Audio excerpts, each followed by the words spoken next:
And this is a way to kind of break out and help people understand how the two-part brain works so they can learn to manage it. So the next, and the definition of the addictive voice is any thought or feeling of continued use of the addictive substance, whatever it is. Okay? Learning to be aware, that's the first strategy, key strategy in self-mastery, is first of all being acutely aware of what's going on around you at all times in the present moment. And so if you have a craving, not if, when you have a craving for whatever the substance is, the next time that happens, instead of saying, I just want to go binge on that, add a T to it and say, my limbic system wants me to do that. Second key in the strategy of self-mastery, accept that and quit being so frustrated with that, because that voice and feeling comes from a part of you cannot control. I mean, you cannot control it coming. Okay, does that make sense? Most of the time, people who struggle with addiction are so doggone frustrated because they keep having triggers. We don't know how to get rid of those triggers. That's not the issue at all. The issue is, do we learn some strategies in order to deal with them better? And we know now that fighting it is not very productive, because we're fighting the instinctive survival part of the brain that has gotten the message through periods of time throughout the years of using the substance that this is associated with survival. That's how powerful addiction is. And so we need to have a better understanding and more compassion that it's simply a part of our brain doing what it was built to do. And we just haven't been taught the language in order to deal with it and manage it in a healthy way. So it's like, oh, I love M&Ms myself. Okay? I have a big jar of them at home right now. But through time and practicing, have you ever just taken an M&M, peanut M&M, thrown it in your mouth and sat with it? Just sit with it for 5 minutes. It is cool. It's like learning to, and what do we do over here? You know, we just go nuts on them.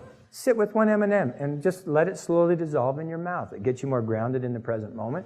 It kind of takes, you know, I have the visual in my mind over in Europe. They have some of these really fancy restaurants. Maybe they have some here too, I don't know. But they come out with a plate of food that's like for $300 or something like that, and on that plate of food is what? Teeny little thing like that. And people just love it. Because why? They're savoring what they're eating. How does that compare to going to one of our fast food restaurants around here and getting a burger and fries and a supersized milkshake? You know, we're just throwing that stuff down, and it doesn't seem to satisfy deeply within us. And the struggle with the limbic system, something critical to understand. That's why we say in our field, 1 time is too many and 1,000 never enough. Because the limbic system is never fully, completely satisfied. It always wants more. That's why it's a dead end to just keep going back over and over again, and why the concept of surrender and learning what that's about is so critical. But that's what the addictive voice feels like. But just being aware of it and letting it be, it's possible to do that, and it doesn't need to dominate your behavior. So how does an addiction develop in the first place? So we go back to those attachment needs that we originally talked about. And here's some major brain structures associated with the limbic system. Septum contains our pleasure centers, amygdala, fight or flight, hippocampus mainly involved in memory, and the thalamus is the important gathering place for sensory information. So this is how our brain works. We see things with our eyes. Immediately it goes to the limbic system unconsciously. We're not even aware of most of this stuff. The limbic system is weeding out things that are survival type things. And if it's not a survival type thing, we're mostly completely unaware of what's going on. Great analogy of this, have you ever been driving on I-15 from point A to point B, and you're thinking about what you need to get at the grocery store? Who's driving the car? It's the limbic system, because it's mainly involved in memory. It knows how to go from point A to point B, and as long as everything is safe, it frees this part up of the brain where you're going, oh, I need to do this for dinner, I need to get this and this and this and this and this now. But let's say you're in that situation and the brake lights go on in the car in front of you. What happens? All of a sudden you snap out of it. You're no longer thinking what you're going to get at the grocery store. You're going, I need to take my foot off the gas, put my foot on the brake, because survival takes over. And then once everything is calmed down and cool again, what happens?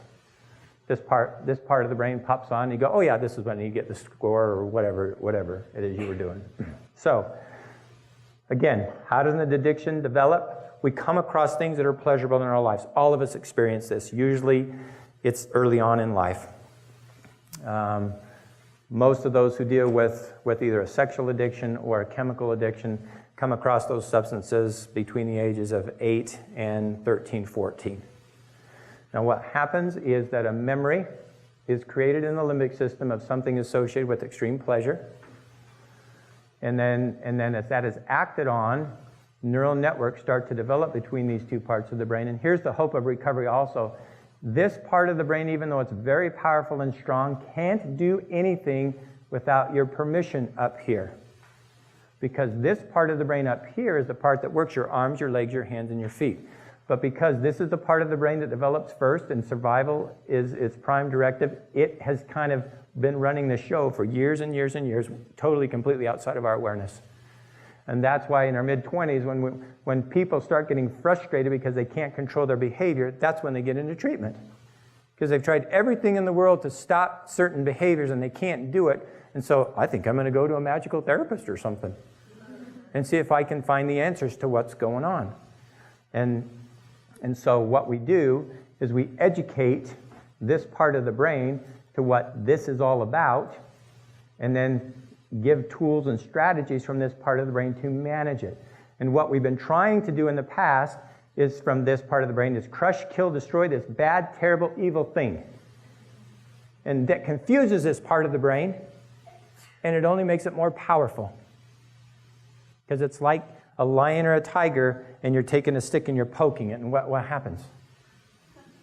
It just makes it stronger. And so we're fighting against ourselves, and that's why people are just like, they feel nuts inside, like there are two people inside. I don't understand. I'm just not strong enough, and so forth. No, it's just that you don't have the right information yet. So then you have a memory of something that's very pleasurable. You've experienced it. You develop neural networks in your brain. Then we go out into the world. We use an acronym called BLAST, bored, lonely, angry, stressed, tired. So how often are we in one of those states? So isn't the question, when are we not in one of those states? But now through modern technology, we can take a picture of a person's brain as they're thinking and doing things. And this is what happens. When we get stressed enough and we don't know how to deal with our emotions and have a safe place to do it, the limbic system goes, we need to go into survival mode. There's too much pain in the system. It's threatening me. Remember, the limbic system doesn't care if it's emotional pain or physical pain. It's still a threat to it. It searches at a deep, unconscious level for something pleasurable that will take it out of pain. And so where does it go?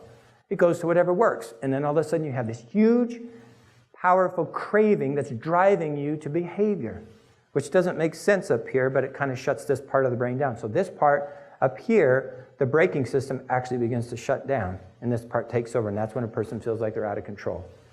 And then they binge and purge or do whatever with their addiction, and then they feel remorse afterwards because that's when this part of the brain pops back in online.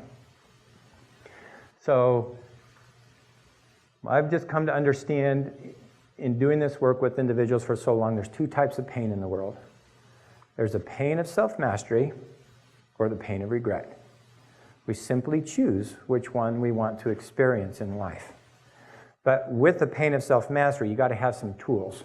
Okay, and you've got to understand there's a purpose behind it, or you just get overwhelmed.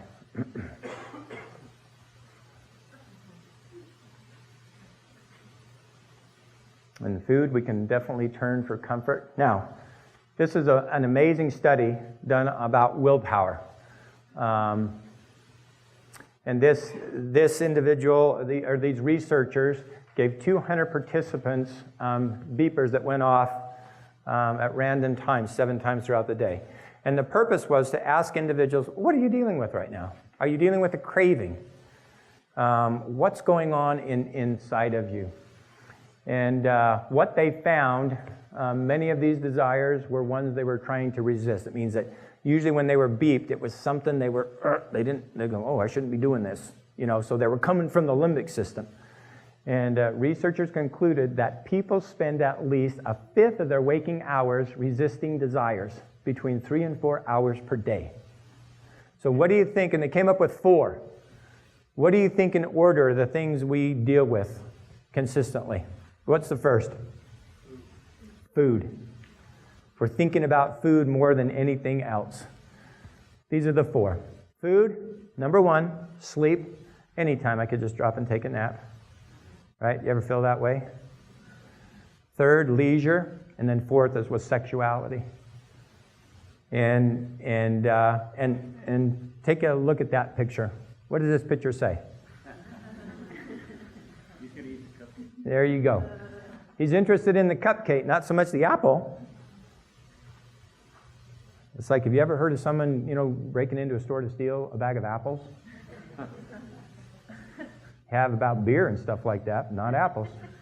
Because that's, the beer would hit the survival part of the brain, and that's why individuals that are severely addicted to chemicals will do crazy, crazy things, because the instinctive survival part of the brain that has no morals or values is driving behavior associated with survival.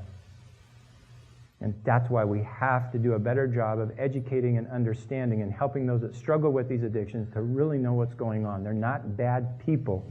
It's how their brain has been deceived. And then we need to help them get that back online. And we all know that salt, sugar, and fatty foods, the same thing happens in the brain. Dopamine starts to flow. And a statement from Harvard Mental Health Letter, the likelihood that the use of a drug or participation in a rewarding activity will lead to an addiction is directly linked to the speed with which it promotes dopamine release, the intensity of that release, and the reliability of that release. And then some things we now know can increase the release of dopamine up to 10 times. Again, this is why the pornography stuff is such a huge issue, because it's reliable, it's fast, and it just floods the system. Food can do exactly the same thing, the craving for it. So learning to develop a healthy relationship is important. So again, it's associated with survival. And so hopefully that gives a little bit of a different perspective on what those who struggle with addiction are dealing with. And as you are being coaches to help those, with exercise, same thing with exercise, right? Limbic system, when it's 5 o'clock and the alarm goes off, what would the limbic system say? Go back to bed. There you go. I need another hour sleep, another 15 minutes. I'm going to exercise tomorrow. Or, there's 2 more cookies or another piece of pie. Get that now. So it's like we have to start organizing our life from this part of the brain. So it really boils down to instant gratification versus long-term satisfaction. So the process, and the quest for self-mastery doesn't mean that everything is peachy and rosy all the time. It's not. Life is about dealing with challenges and struggles, but being responsible for them and managing our lives in an appropriate way. And that means dealing with hard things from time to time. We also know that recovery and change is an ongoing process. This is what the addiction field has come out with. It's basically called the recovery-oriented systems of care, meaning that people don't change and get better by going to a treatment program for 30 days. I mean, it can help them, but we all know stories of people that have struggled with heart addictions. They go to a very expensive treatment program, and then a week later, what? They're back at it again.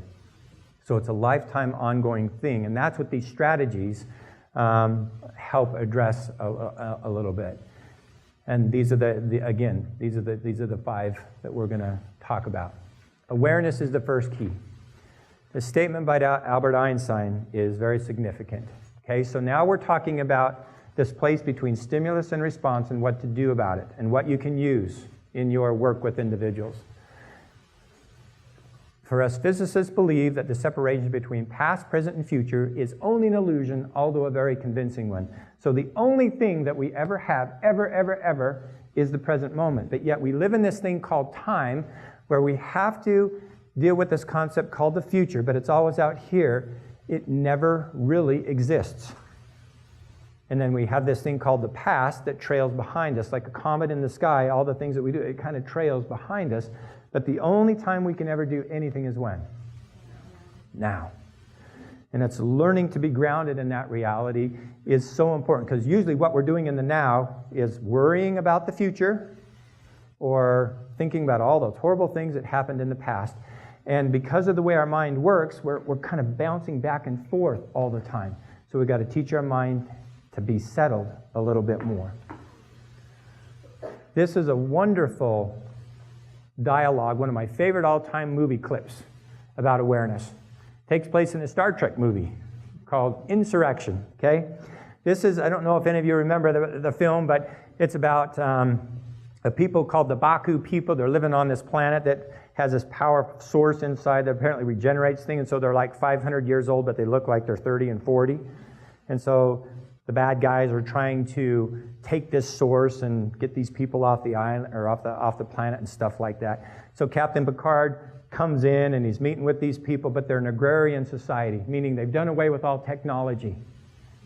So they look like they're very, very primitive and very simple-minded. And as he was talking to one of the leaders was, listen to Picard speak. And the leader said, oh, we understand about light speed and warp speed and all that stuff, and way more stuff than you even understand. Captain Picard was taken back. You understand that stuff? He says, oh yeah. But where could that take us but from away from here? And then later in the evening, in one of the scenes, Captain Picard is having a dialogue with these people whose mental capacity was amazing. They were doing things with their minds. They were artisans. They just had tremendous abilities because they practiced with their mind over and over. And this is the dialogue.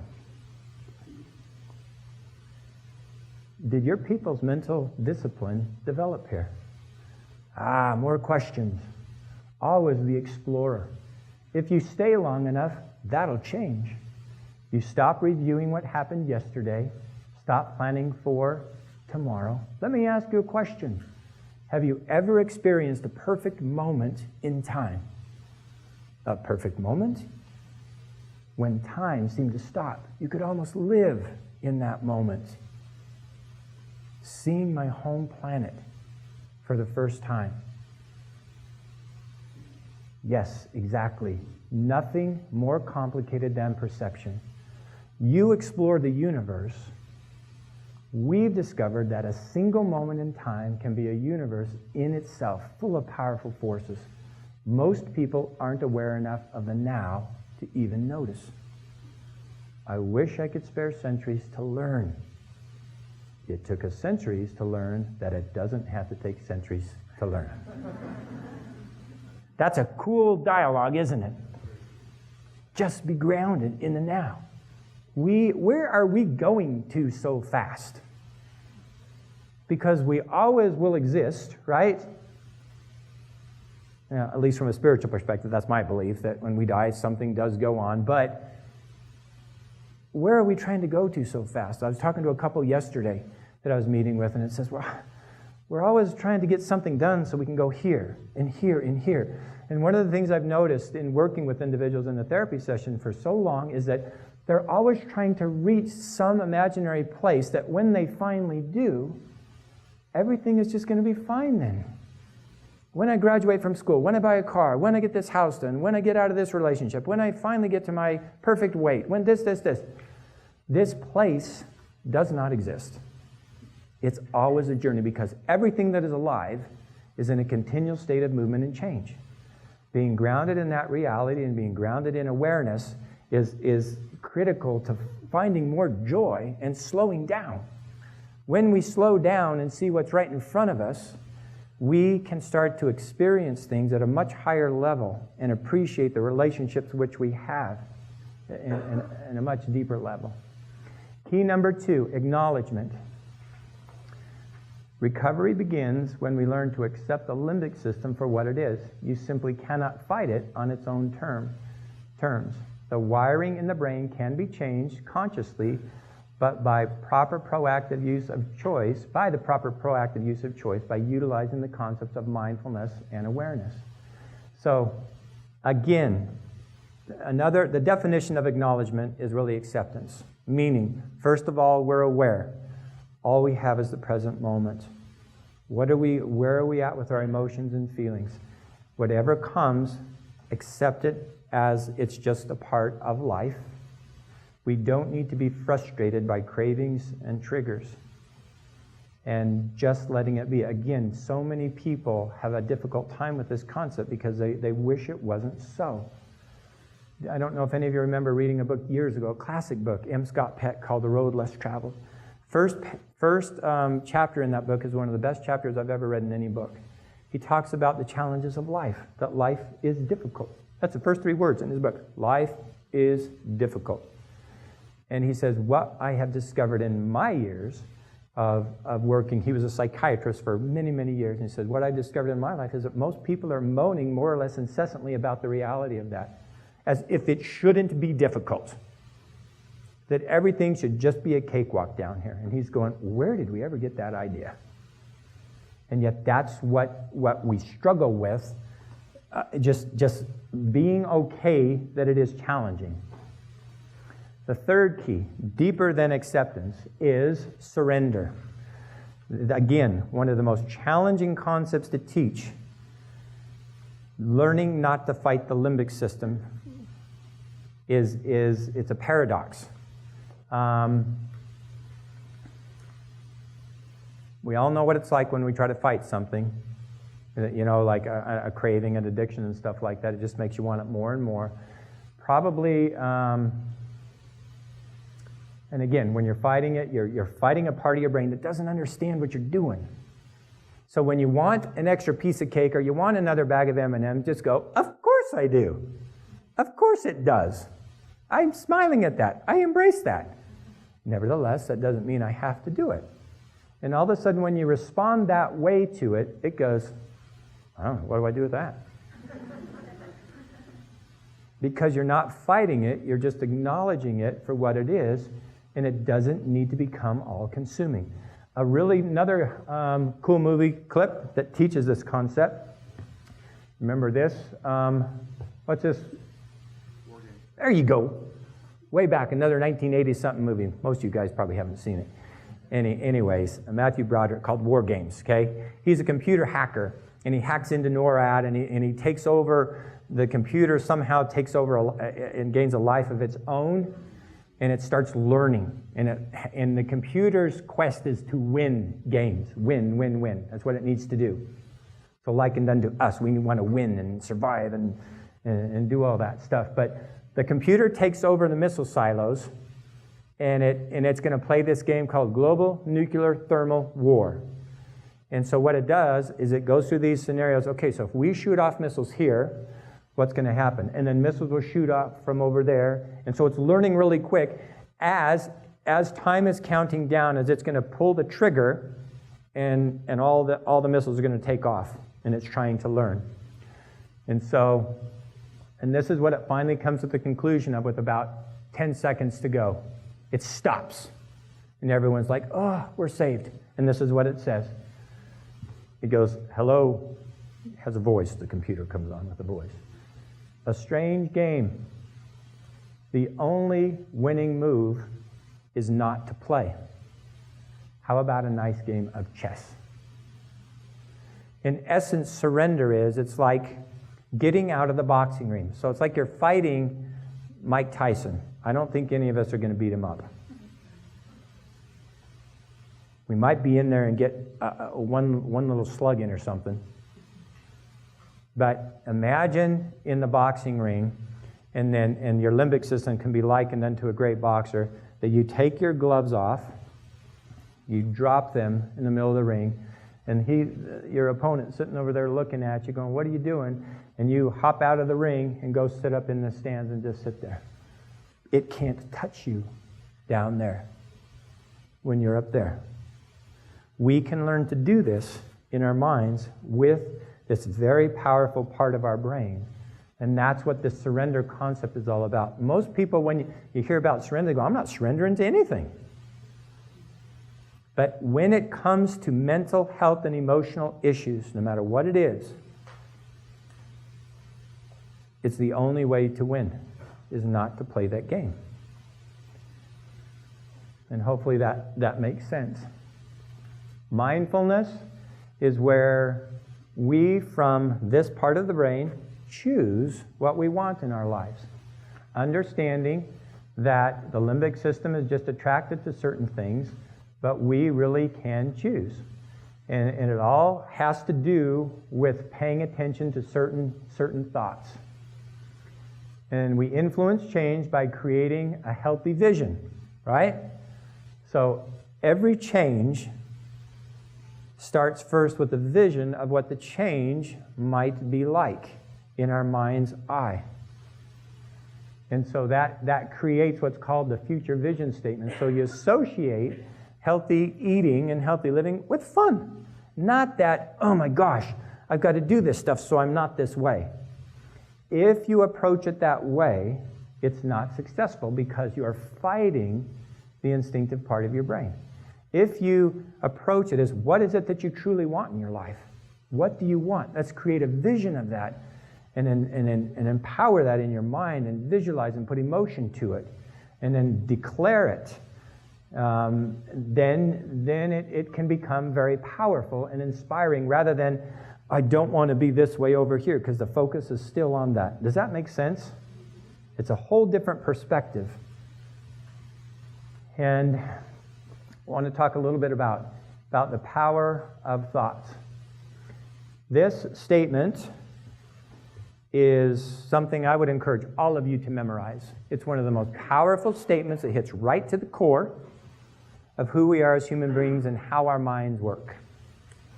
Dr. Jeffrey Swartz from UCLA School of Medicine has done a lot of work on individuals that struggle with severe OCD stuff. And this is what he said. The quality of awareness or attention that one gives to a thought at any moment determines the nature of consciousness that arises and therefore the action that will take place. The only willful choice one has is the quality of attention one gives to a thought at any moment. The strain of attention is the fundamental act of will. Okay? So it goes back to this place between stimulus and response. And in that space, it's what we do with thoughts that is the critical thing. And when the researchers have said that when we practice this stuff in our minds, the same stuff is happening in the synapses in our brains. Okay? If we visualize something and then we actually go out and do it, the brain is actually changing. This is why visualization is so powerful.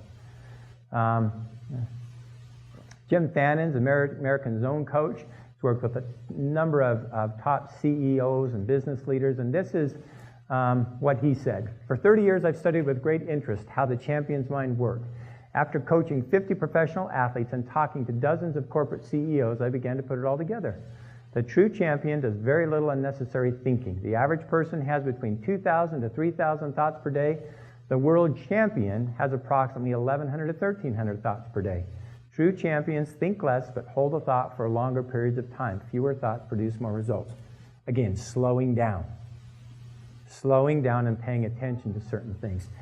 And just kind of wrapping up this presentation, want to introduce to you this guy by the name of Eknath Easwaran and his form of meditation. So we talk about strengthening our mind. There's a very proactive form of meditation that's very, very useful. And when we use the term meditation, right, everyone goes, well, it can mean so many different things. This type of meditation is a proactive form to actually learn to watch your thoughts. And it's like this is how it works. You memorize something very powerful and just say, okay, for a period of 5 minutes, all I'm going to do is rehearse this in my mind and watch what my mind does. So the poem Invictus, for example, it has 4 stanzas. It's too long, so I won't do that. on the last stanza. If I was meditating on it, this is what I'd do. And you just repeat this verse over and over again. No matter how straight the gate, how charged with punishments the scroll, I am the master of my fate, I am the captain of my soul. No matter how straight, what time is it? How long have you been doing this already? How straight the gate, how charged with punishment. You're thirsty. How charged with punishment. What are you going to do this afternoon? Charged with punishment. All you do in this form of meditation is notice the mind go off. It's critical you don't get upset because you're aware, you accept the reality. That's how the limbic system works. You surrender to it, meaning you don't get frustrated and upset. You gently bring your mind back on task. And what you're doing is strengthening this part of the brain to manage cravings and impulses that will come to you, like they come to all of us, all the time, consistently throughout the day. If you consistently practice this, your mind becomes strengthened. Meeting with a wonderful individual that I've been working with for 5 years. He's since moved away, came back for Thanksgiving, came in, checked in with me. He says, I can honestly, struggling with a severe addiction in the past, okay? He says, I can honestly tell you, I have been 100% completely sober for 2 years. Not even a fantasy in my mind of inappropriate stuff. And I go, how have you done that? And he goes, you know that one statement you told me years ago, the quality of awareness or attention determines the nature of consciousness that arises, that we just listened to by Dr. Jeffrey Schwartz? That made such a huge impact on my life. And then applying these 5 keys, I now accept thoughts. I'm triggered all the time. It's not even the issue. I simply don't give them attention. I just let them be. And when I don't fight them and don't give them attention, they kind of go away. And it doesn't need to bother me so much. And so that's a form of meditation that's very powerful. And just modern technology actually sees that the brain is changing. And here's from the Journal of Neuroscience. When we stop an impulse, this is the part of the brain that lights up. Okay? We now know that. So it's a combination of these two brains, understanding the limbic system, how to respond to it. That's what's critical. And I've got to really zip through this because we're out of time. One of the things we have individuals do is a rocking chair assignment. It's a good thing you can have your clients do. If they don't change anything in their current life, where are they going to be 5 years from now, 10 years from now, 15 years from now? You know the classic dialogue because Scrooge is visited by 3 ghosts, right? Ghosts of Christmas past, future, present, and future. And this is the dialogue. He goes, before I draw near to that stone, because the ghost was showing him how he was going to end up. Before I draw near to that stone to which you point, said Scrooge, answer me one question. Are these the shadows of things that will be, or the shadows of things that may be only? Men's courses will foreshadow certain ends to which if persevered in they must lead, said Scrooge. But if the courses be departed from, the ends will change. Say it is thus with what you show me. Meaning that we can change. That's what's so exciting, is that we can change, and with the proper information that to utilize, you can change. Great quote by Victor Hugo about making a plan. He who every morning plans the transactions of the day and follows out that plan carries a thread that will guide him through the maze of the most busy life. But where no plan is laid, where the disposal of time is surrendered merely to the chance of incidents, chaos will soon reign. So we need a plan. So introduce people to what's called a daily planning sheet, where they create a future vision statement up here, have small and simple goals, and I'm sure you guys have something similar that you do with that. So you use your thing, and this whole thing is developed by F-16 pilots. That's what they do. They create a mission statement, they go out and execute it, and then they come back, lessons learned at the end of the day, and then they try to wrap it all up. And you just start where you're at, right? If you wait for the perfect conditions, you'll never get anything done. That's a neat picture, and she's just like, well, it's snowing. It's not ideal weather to go jogging, but I'm out running. And this is just a statement by Henry David Thoreau to mean that we just need to practice consistently. Can't just expect to change. It's like one client I've been working with for 2 months came in yesterday and says, I've not noticed any change in my life. I go, how long have you been practicing the meditation? A week and a half. How long have you been struggling with your addiction? 14 years. And his wife goes, yeah, he's kind of impatient. I go, really? Just keep doing it. Just keep doing it. And this part of the brain will be strengthened. Again, ending with what we started with. Everything can be taken from a man, but one thing. The last of human freedoms, to choose one's attitude in any given set of circumstances, to choose one's own way. Between stimulus and response, there is a space. In that space is our power to choose our response. In our response lies our freedom. So the quest is to put these 5 keys in that space between stimulus and response and start to utilize them and practice them over and over again. And if any of you are interested, down the road, we're hoping to have a couple of books out that teach this stuff. One's a kid's book. It's called Kunal and His Elephant, and we're using the analogy that the elephant represents what? The limbic system. And the little boy is trying to train it to do positive certain things, but not by beating it and stuff like that. So it's a good way to introduce this concept to children, and then this book will be in more detail about these 5 keys that we talked about. So anyway, thank you very much. You guys have been wonderful, and turn the time back over to you, Amber.